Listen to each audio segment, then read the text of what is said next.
Are here. We are here. We are here. It is time. That's right. It is time to rise and grind.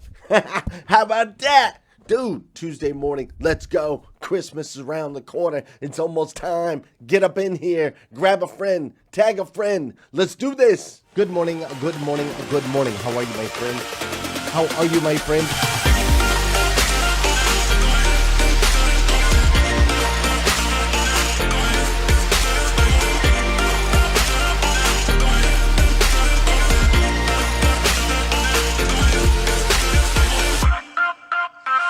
You see, there's no excuse for you not pushing yourself to the next level.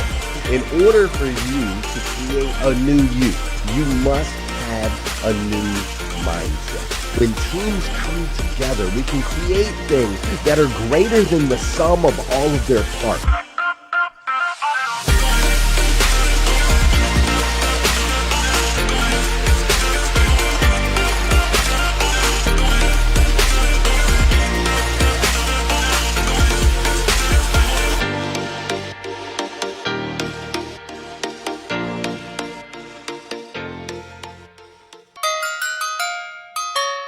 Good morning and welcome to hashtag Rise and Grind. I am your host, Glenn Lundy. I am a husband to one, a father to seven, and the creator of what is going to be the number one most watched morning show in the world. It is 5:30 a.m. and I hope that you are ready to rise and grind. And good morning, good morning, good morning. How are you, my friend? How are you, my friend? Dude, today is Tuesday, December 22nd, 2020. Can't forget this year. Today is Tuesday, December 22nd, 2020. What's crazy is today is the very first and the very last time it'll ever be Tuesday, December 22nd, 2020. So I want to make sure we make the absolute most, and I do mean the absolute most, of this absolutely incredible day. Man, that camera's all messed up. It's all jacked up this morning. That's all right. What's up, man? How's everybody doing in here this morning? Apparently the Facebook gods have shined upon us and they're allowing the feed to get through today. So that tells me I got to bring the heat. It's going to be fire because we got to already have over 200 people that have joined us so far this morning live. If you're new to the show, my name is Glenn Lundy. I'm the host of hashtag Rise and Grind. I am also the creator of the hashtag Rise and Grind group right here on Facebook. This is the only place on Facebook where you're going to find nothing but motivation, education, and inspiration. What's up, Josh? Oh, love it, man. Listen. Motivation, education, inspiration. That's all you're going to get. Make sure you join the group. You can go to riseandgrindgroup.com. You can come check that out. We would love to have you. Look, it's beginning to look a lot like Christmas out there. For those of you, my friends in the car business that haven't done it yet, you might want to go on and get your shopping done. Maybe today might be good if you can get there. If not, you've still got tomorrow, but you're getting really close. So I highly suggest you get out there and get that done. But it's starting to look like Christmas. I got to spend the last couple days taking each of my kids out Christmas shopping, which is always a gift, allowing them to buy presents for their brothers and their sisters, so on and so forth. Absolutely spectacular. I don't know about you, but last night, actually, I do know. I know that most likely last night at some point you went outside to look at the Christmas star, right? Where Saturn and Jupiter were passing really close to the Earth. It was super cool. Hasn't happened in the last 800 years, and it happened last night. And so we got to see that last night. It was pretty spectacular. And I don't know about you, man, but I was standing out there and I was just thinking about all the different people all around the United States and around the world, right? I was thinking about all these people that are watching this star at the same time. And for some reason, Feifel just kind of popped into my head. Only those of you that are my age will understand this, but in the movie American Tail, Feifel and his sister were both looking at the same great star, right? Like somewhere, I can't sing, out there, right? So they were lost and they were looking at the same great star. And so it made me think of that last night because for a brief moment last night, everyone was looking up, right? Everyone was looking up. We were all connected in our fascination with these celestial beings in the heavens. And really, the big question that asks, the biggest question of them all, is what were we looking up at? What's up there? What is with this fascination of up? And so here's what's really neat as we pose that question. I see everybody singing beneath the clear blue sky. Everybody's singing the song. I love it. Here's what was really neat, though. You see, scientists have proven when it comes to body language and posture, right? A head down position, head down, usually shows stressed, vulnerable, anxious, or meek, right?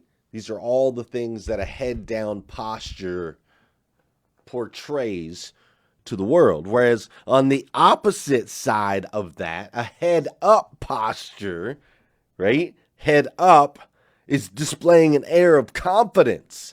And it also shows that you are relaxed and sure of yourself, ultimately blessed. So I thought about that as I thought of people in this position, head up, relaxed, blessed, right?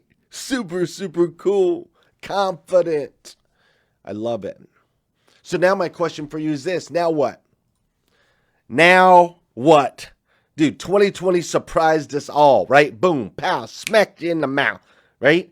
The Christmas star will not be coming back around in your lifetime. I apologize. This was your one opportunity, right? It's not going to come again for I don't know how long. Very long time, right? Didn't come for 800 years. My guess is it's not coming for a while. So now what? Now what are you gonna do? You see, you're never again going to have an outside source that is going to persuade the world to stand confidently, united, and relaxed. It's never going to happen again. So what that says to me, and hopefully says to you, is you can't rely on an outside influence to make it happen for you. You're going to have to do it from the inside. You see, I'm going to challenge you. It's time for you to take the lead in your life.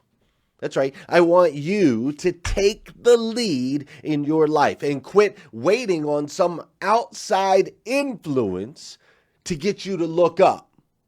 To quit waiting on some outside influence to help you feel relaxed and blessed and confident in who you are, to be able to carry yourself with some swagger.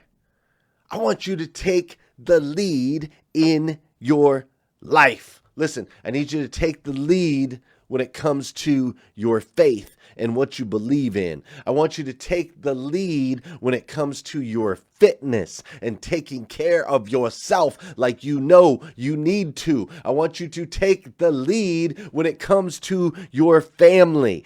Guide them. Take the lead on that, where you want to take them and your friends. I want you to take the lead when it comes to your finances. Just start today.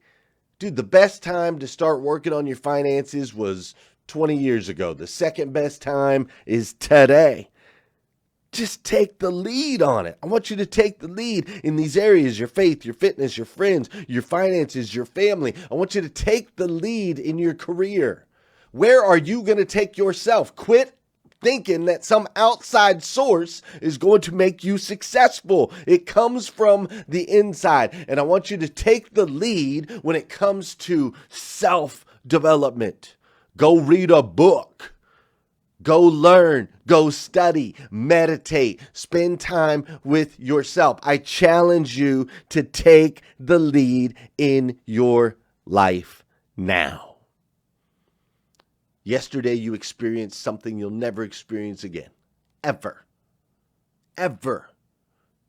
So today, I hope that beautiful sight you saw in the sky, I hope that it re-energized you, it charged you, and I hope that moving forward, it will encourage you and empower you to take the lead in your life today.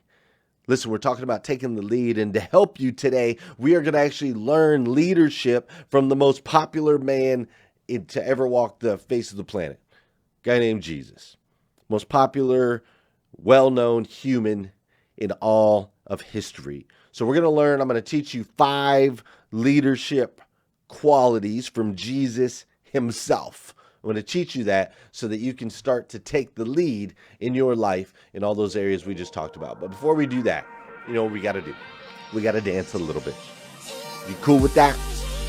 We got to dance a little bit. It's early in the morning. We got to get the blood flowing. We got to get the body moving.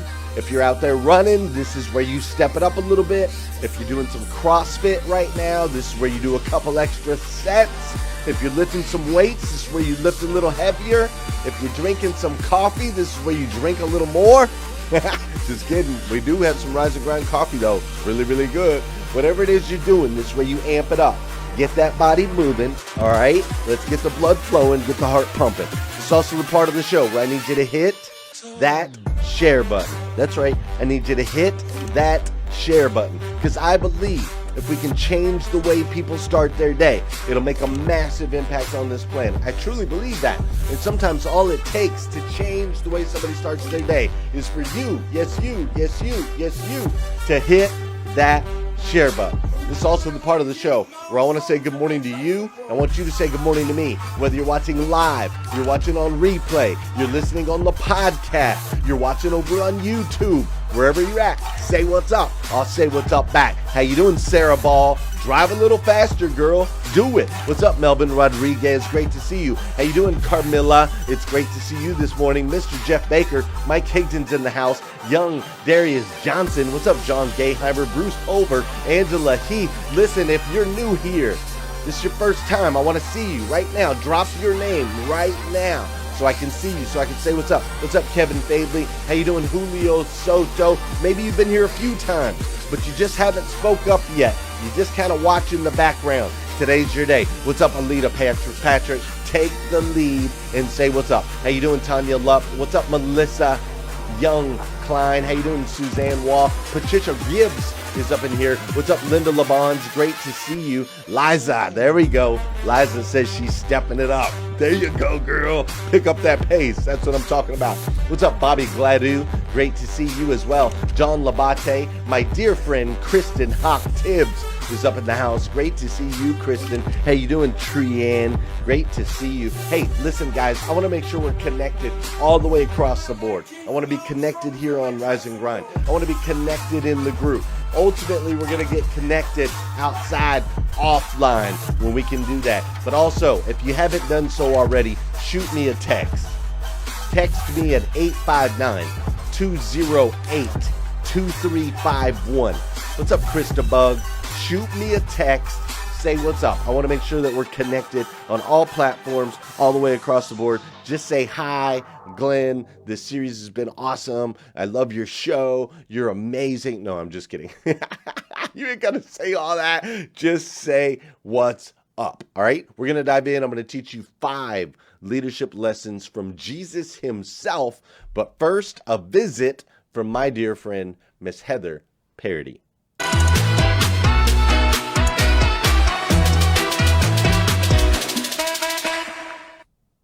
Hey y'all, Merry Christmas. I thought it would be so much fun this week to give a few myths around Christmas that we all think is true, but it's not.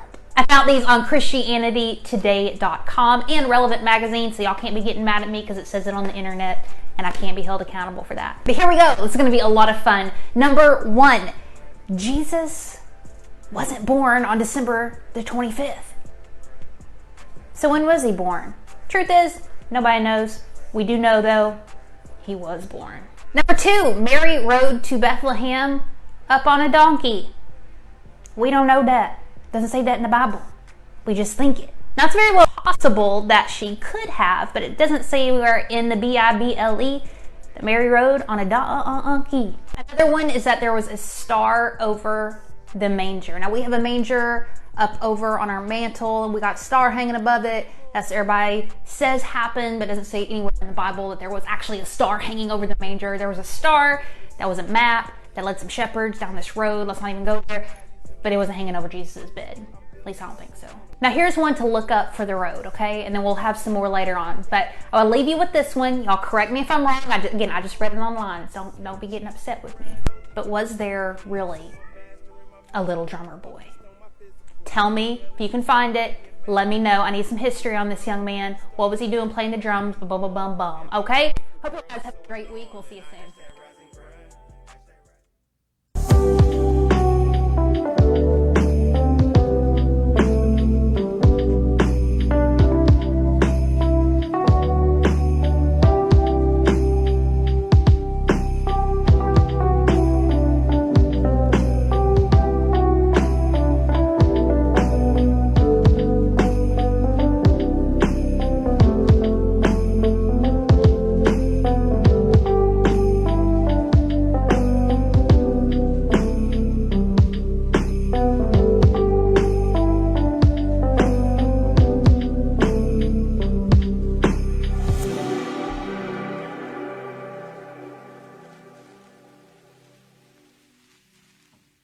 So listen, today we're going to take leadership lessons from Jesus himself, the man that sparked a movement that 2,000 years later has made a massive impact in my life, saved my life. As a matter of fact, if you watched yesterday's episode, we talked about that. But you cannot talk about leadership without talking about this dude right here. I mean, golly, this guy made it happen in such a powerful and incredible way. He created a movement unlike any other. The number one, his bibliography,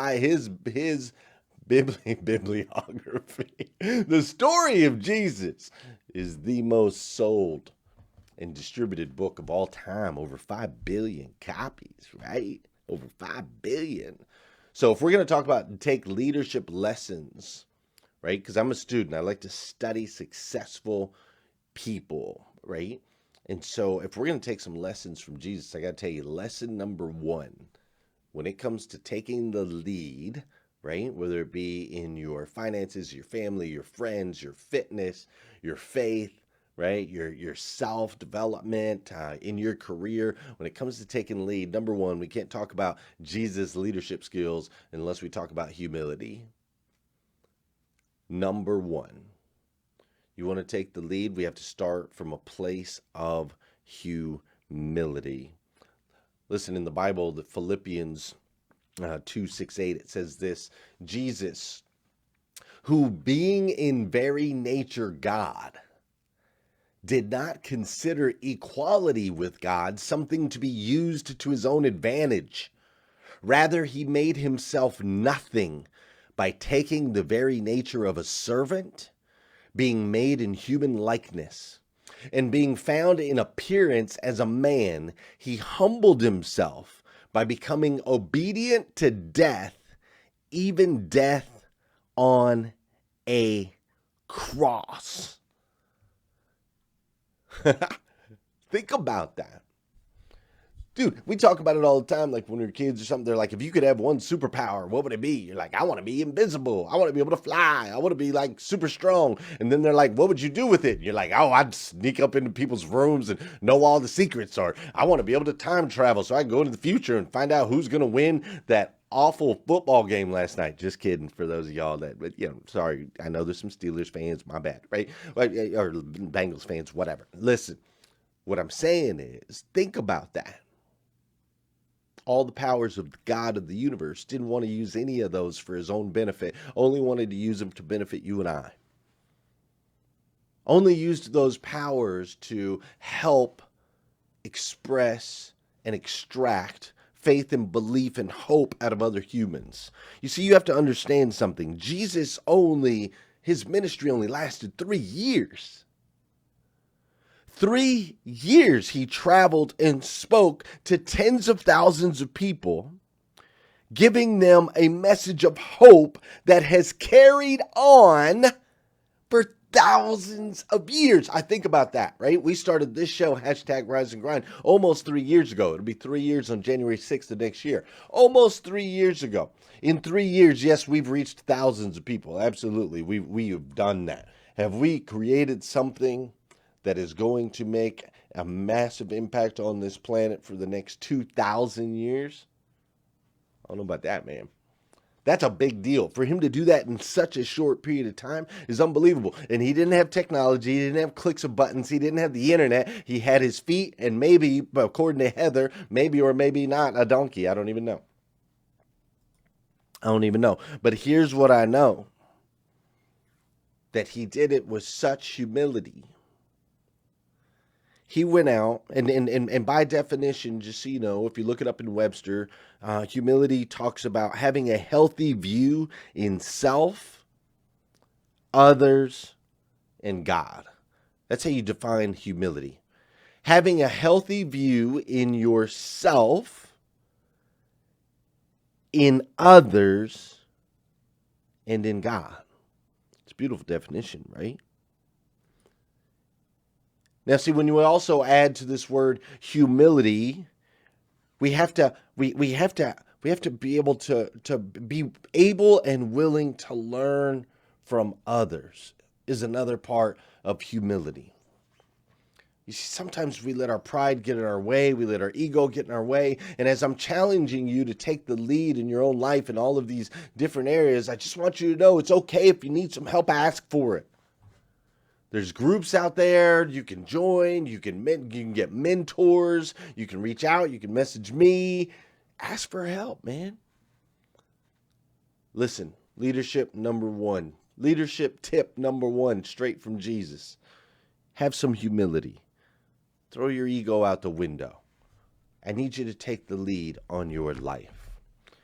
Number two, that we learn from a man Jesus. The second leadership trait that we learn is one of accountability. All right, there's a Bible verse that says that Jesus walked away about a stone's throw and he knelt down and prayed. And his prayer was this: Father, if you are willing, please take this cup of suffering away from me. Yet I want your will to be done, not mine. Then an angel from heaven appeared and strengthened him. This is Luke 22:41 through 43. You see, this is Jesus going to God and asking for help and allowing God to hold him accountable to his mission here on earth. He knew what his mission was. He just didn't like it. He knew what he was supposed to do, but he was still fearful of it. But he was held accountable by God himself. There's a great philosopher, Molière, that says this: it is not only for what we do that we are held responsible, but also for what we do not do. I love that. You see, when we talk about accountability, we talk about giving other people permission to be all up in our business. We also talk about how accountable leaders have clearly defined boundaries to protect. Accountable leaders are defined more by their no's than their yeses. Think about that for a second. It's about saying no. It's about having boundaries. It's about drawing lines. It's about allowing other people in your business. It's about walking in faith but still asking for help to be held accountable. Accountability, 100%. I am going to ride 3,000 miles this year on either a Peloton or another bike outside of that. 3,000 miles. I'm going to do, that's an average of 8 miles a day. I got to take care of myself physically. I have to do it. So at age 43, from 43 to 44, I'm riding 3,000 miles. And I ask my friends, my family members to hold me accountable. You may see a post about it here and there. It's all accountability. If you want to take the lead in your life, add some accountability into it. I promise you, it'll help you get to that next level. We're running out of time quickly. I don't know if I can get to all 5. I think we might have to just do one more, and then you'll have to come back tomorrow to get the rest. That's what I'm thinking. Unless you guys want me to give you all 5, you tell me. But number 1 is humility. Number 2 is accountability. Number 3 is you're going to have discipline.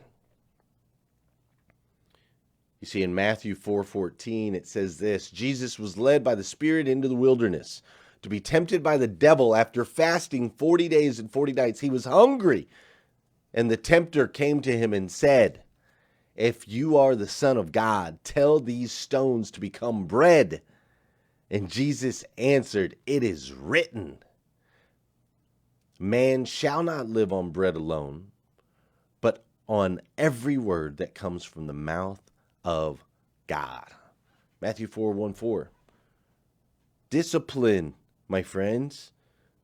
Dude, it's about having the discipline to have these same routines, right? Having the same routines day in and day out. A great morning routine, day in and day out. Making good, healthy choices, day in and day out. Discipline is the key to taking the lead in your life. You see, all great leaders understand this. All great leaders understand the power of something called compound interest. They execute every single day with discipline. Want to, don't want to, feel like it, don't feel like it, doesn't matter. It's just like with the 3,000 miles I'm about to ride. 3,000 miles. I've already broken it down. It's 8 miles a day, which means I've got about a half-hour window, so I got to ride roughly 16 miles an hour. So instead of trying to ride 3,000 miles, I'm just trying to ride 16 miles an hour for 30 minutes each day, which will get me my 8 miles, which will get me to 3,000, which will get me to the result, which will help me hit the goal. You see, I see so many people that they refuse to have, they forget or refuse to have the discipline that it takes to really get where you want to go in life. If you want to have financial security, right? Then I need you to start to get really disciplined. What are you saying no to is just as important as what you say yes to. Saving a little every day or being consistent with how you spend every day is what's important. It's not some big windfall right now. It's not about winning the lottery. It's not about hitting the stock market at the right time. It's not about any of those things. It's not flash in the pan, my friends. It's daily consistent actions with discipline. If you want to take the lead in any area of your life, it's going to require daily consistent, disciplined action. That's the only way. Number 4, y'all got me fired up now. 370 people up in here. Y'all are crazy. Number 1, humility. Number 2, accountability. Number 3, discipline. Number 4, leadership trait stolen straight from Jesus himself, encouragement. Jesus was an encourager. He was always encouraging others to be great, encouraging others to be better, encouraging others to stand up, right? To stand up, encouraging others to make good, powerful decisions. If you look in 1 Thessalonians 5:11, it says right here, "Therefore encourage one another and build each other up, just as in fact you are doing." There's also a woman, a famous author named Anne Voskamp. And Anne Voskamp said this, and I love it. She said, "We need each other for the moments when we have to borrow the strength of each other's words, borrow a friend's faith that lifts us up, borrow a little encouragement just to carry us through the day." Listen, man, encouraging others is just, it's another, encouragement is another word for help. You see, we're all connected in this life. We've been learning about that over these last few weeks. Ubuntu, right? We're all connected, and nothing fuels people's fire better than an attaboy. Nothing fuels their fire better than a little pat in the back. We all seek praise. We all seek acceptance. We all seek understanding. We all seek a little leg up. We all need a little extra juice, a little extra pep in our step that can come from an outside influence of encouragement. We all need that. So knowing that, if you are trying to take the lead, you want to take the lead in your career, become that person that encourages and lifts others up. Trust me on that. You want to take the lead on self-development? Become the one that encourages yourself and only says positive things to lift yourself up. Don't allow any negative self-talk in there. Encourage yourself to do more, to stretch more, to go harder, to go further, to do one more set, to do one more rep, to pick up that pace, to pick up that speed. Become an encourager. The greatest leaders on the planet are encouragers. I can give you example after example of people who didn't necessarily have the skill set, didn't necessarily have the resume, but they had the ability to encourage and lift others, and it has taken them to the top in their particular careers and endeavors. You want to take the lead in the 7 different areas of your life: faith, fitness, family, finances, friends, your career, and your self-development. You want to take the lead in those 7 areas. Become humble. Hold yourself accountable and have others hold you accountable. Develop the disciplines required daily to reach the goal. Become an encourager of yourself and of others. And the last one, straight from Jesus himself. The last one is something called faithfulness. Faithfulness, and I want to read it to you. I want to read it to you this way. I'm going to actually read it out of this book that I've been reading right now. I'm going to read it straight out of this. Listen. Jesus ran his race through life well, and he finished well. He was faithful. When he was tempted, as we are all tempted, he endured. He was faithful. Joyfully, as he faced opposition from sinners, he endured. He was faithful. When he faced death on the cross, he accepted it. He was faithful to the end. Jesus remained faithful, and now he is seated at the right hand of God. Because of him, we are inspired and equipped to endure to the end and to not grow weary and lose heart. Jesus has marked out our race for us, that we should persevere by fixing our eyes on him, the faithful one. Listen, law of attraction talks about faithfulness. The Bible talks about faithfulness. Buddhism talks about faithfulness. Tony Robbins, John Maxwell, Les Brown, Eric Thomas, every motivational speaker in the world talks about faithfulness. Napoleon Hill talks about faithfulness. You can see it as a religious term, or you can see it as the fact of what it is. And that's that you have to believe. You have to believe that it can happen to you.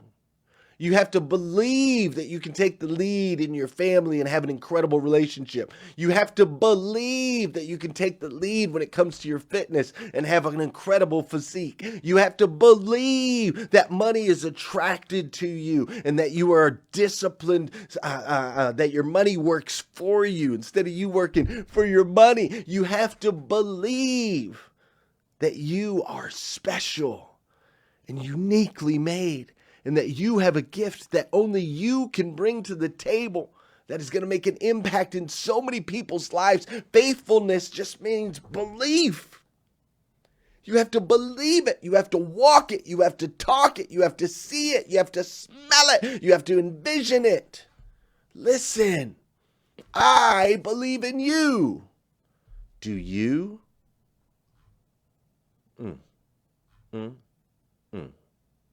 I'm going to stop right there. Listen, Clay Morris, I'm glad you joined us today. For the 340 of you that are still on here right now, here's what I want you to know. I want you to know that I personally care so deeply about you, your success, who you are as a human and what you bring to the table. You see, as I'm getting older, I realized something. I realized when I was 20, I thought I knew everything. In my 30s, I finally was happy that I thought, that I knew something.